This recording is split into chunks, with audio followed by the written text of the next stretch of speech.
ഇത് അത്രയ്ക്ക് ഷാർപ്പ് ഉണ്ടാവാറില്ല. ഓക്കെ, ഷാർപ്പ് ഉണ്ടാവാറില്ല.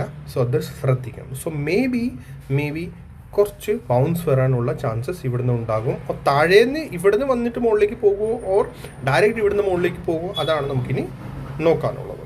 ഓക്കെ, സോ ഈ ഒരു സ്ട്രക്ചർ ഞാൻ ജസ്റ്റ് ഒന്ന് ഈസിലി കുറച്ചുകൂടി കൺഫേം ചെയ്യാൻ വേണ്ടി ഞാൻ ഈ സ്ട്രക്ചർ ഇൻവേർട്ടഡ് സ്കെയിലാക്കി തരാം കേട്ടോ. ഇവിടെ ഇൻവേർട്ടഡ് സ്കെയിൽ ഉണ്ടാവും. സോ ചാർട്ട് റേറ്റുമ്പോൾ റിവേഴ്സ് ആയിപ്പോൾ. ഓക്കെ, സോ ഈ സ്ട്രക്ചർ കുറച്ചുകൂടി ക്ലിയർ ആയിട്ട് എനിക്ക് പറഞ്ഞു തരാനുള്ളത്. ഇങ്ങനെയാണ് ഐ തിങ്ക് കുറച്ചുകൂടി എനിക്ക് ബെറ്റർ ആയിട്ട് മനസ്സിലാക്കുന്നത്. സോ ഇവിടുന്ന് 1, 2 and 3 പോയിക്കൊണ്ടിരിക്കുന്നത് കണ്ടോ. ഇത് ഫുള്ളൊരു 1 വേവ് ആണ്. ഇത് 2 ആണ് ആൻഡ് 3 ദാറ്റ് മീൻസ് മെഗാഫോൺ ആണ് ഞാൻ 3 എന്ന് പറയണത്. സോ 3 ആണ് എപ്പോഴും മെഗാഫോണിലേക്ക് പോകും. 3rd വേവ് മെഗാഫോണിലേക്ക് പോകുള്ളൂ. ഇതാണ് മെഗാഫോൺ പോയിക്കൊണ്ടിരിക്കുന്നത്.